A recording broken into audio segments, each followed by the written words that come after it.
et le grand frère président. Quand la fille a fini de boire, la fille manipulatrice l'a alors emmenée dans une chambre d'hôtel préparée à l'avance. Elle a poussé la fille à l'intérieur et a immédiatement verrouillé la porte. À ce moment-là, le médicament a fait effet et la fille s'est évanouie. En voyant cette scène, l'homme caché à l'intérieur a jeté la fille sur le lit. Il voulait souiller l'innocence de la fille. Et à ce moment-là, sur l'écran de la salle de banquet, soudain, l'image de la pièce a commencé à jouer. En fait, la fille avait intentionnellement bu la boisson de la manipulatrice. Et tout ce qu'elle a mangé était également faim. C'est pour l'exposition. Le vrai visage maléfique de la manipulatrice et de la belle-mère.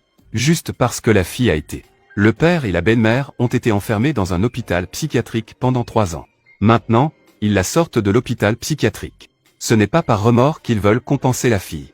Mais ils prévoient de la faire épouser à la place de sa sœur manipulatrice.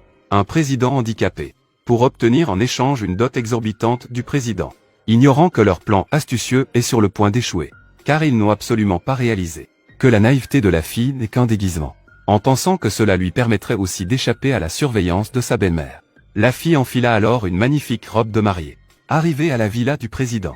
Rapidement, la prostituée reçut la dot exorbitante envoyée par le président.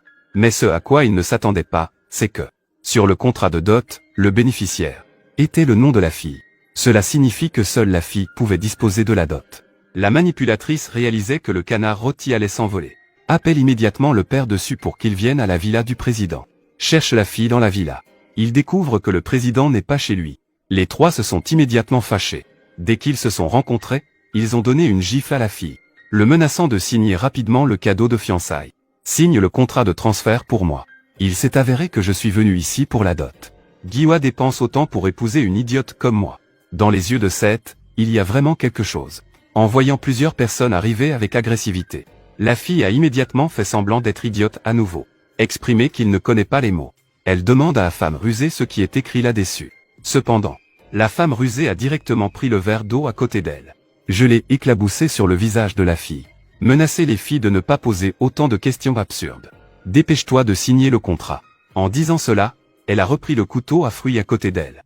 Elle prévoit de donner une leçon à la fille.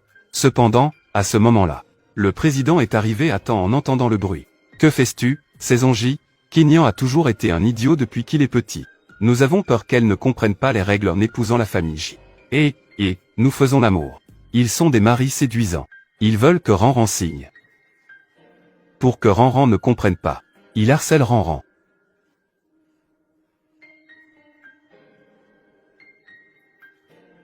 Je suis sur le point de donner la dot à Madame Chao, et vous osez être cupide.